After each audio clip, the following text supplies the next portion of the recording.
বিয়ের আগে পুরুষদের যে প্রস্তুতিগুলো থাকা জরুরি।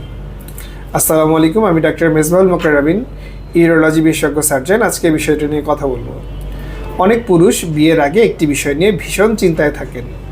বিয়ের পর আমি ঠিকমতো স্বামী হিসেবে দায়িত্ব পালন করতে পারবো তো? আসলে এই ভয়টা অস্বাভাবিক নয়, কিন্তু ভয় না পেয়ে বাস্তব কিছু বিষয় ঠিক করে নেওয়াটাই ভালো। প্রথমত, নিজের যৌন স্বাস্থ্য সম্পর্কে সচেতন হন।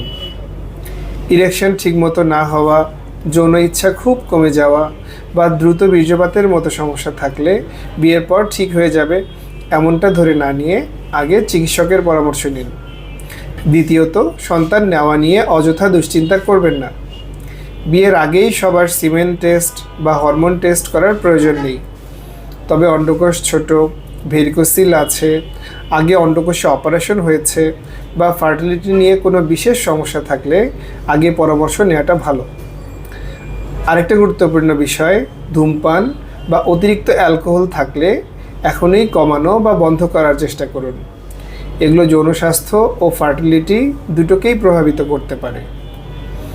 ওজন বেশি হলে কমান, নিয়মিত হাঁটা বা ব্যায়াম করুন, পর্যাপ্ত ঘুমান এবং পর্ন মুভি দেখে নিজের যৌন ক্ষমতার সাথে অন্যের তুলনা করা বন্ধ করুন।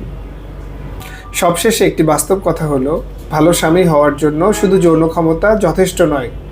স্ত্রীর সাথে খোলামেলা কথা বলা, একে অপরকে বোঝা, সম্মান করা এবং ধৈর্য রাখা, সবই দাম্পত্য জীবনের আসল ভিত্তি। তাই বিয়েকে ভয় নয়, প্রস্তুতি নিয়ে স্বাভাবিকভাবেই গ্রহণ করুন। আমি ডাক্তার মেজবাহুল মোকাররবিন, ইউরোলজি ও অ্যান্ড্রোলজি বিশেষজ্ঞ সার্জন। এই বিষয়ে আপনাদের সচেতন করতে নিয়মিত কথা বলছি। ভিডিওটি উপকারী মনে হলে শেয়ার করুন আর এমন তথ্য পেতে ফলো করুন। সবাইকে অনেক ধন্যবাদ।